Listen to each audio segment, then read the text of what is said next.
Once upon a time, there was a little girl who lived in a village near the forest. Whenever she went out, the little girl wore a red riding cloak, so everyone in the village called her Little Red Riding Hood. One morning, Little Red Riding Hood asked her mother if she could go visit her grandmother, as it had been a while since they'd seen each other. "That's a good idea," her mother said. So they packed a nice basket for Little Red Riding Hood to take to her grandmother. When the basket was ready, the little girl put on her red cloak and kissed her mother goodbye. "Remember, go straight to Grandma's house. Don't dawdle along the way and do not talk to strangers. The woods is very dangerous." "Don't worry, Mommy, I'll be careful." But when Little Red Riding Hood noticed some lovely flowers in the woods, she forgot her promise to her mother. She picked a few, watched the butterflies flit about for a while, listened to the frogs croaking, and then picked a few more. Little Red Riding Hood was enjoying the warm summer day so much that she didn't notice a dark shadow approaching out of the forest behind her. "What are you doing here, little girl?"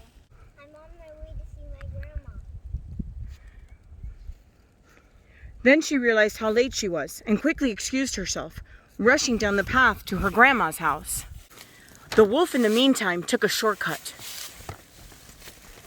The wolf, a little out of breath, heart beating fast, arrived at Grandma's and knocked lightly at the door.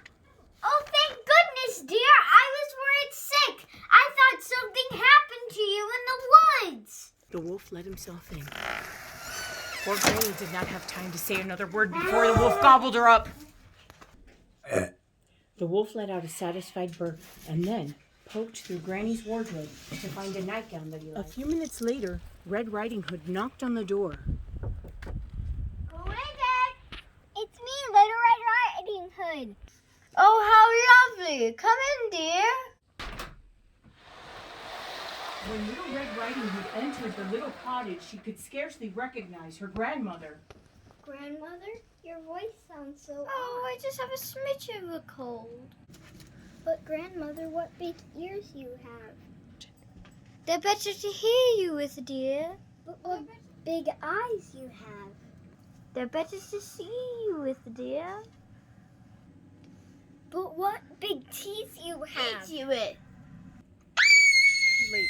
Little Red Riding Hood realized that the person in the bed was not her grandmother, but a hungry wolf. A woodsman who was chopping logs nearby heard her cry and ran towards the cottage as fast as he could. He grabbed the wolf and made him spit out the poor grandmother, who was a bit frazzled by the whole experience. "Oh, Grandma, I was so scared. I'll never talk to strangers again." There, child. You've learned an important lesson.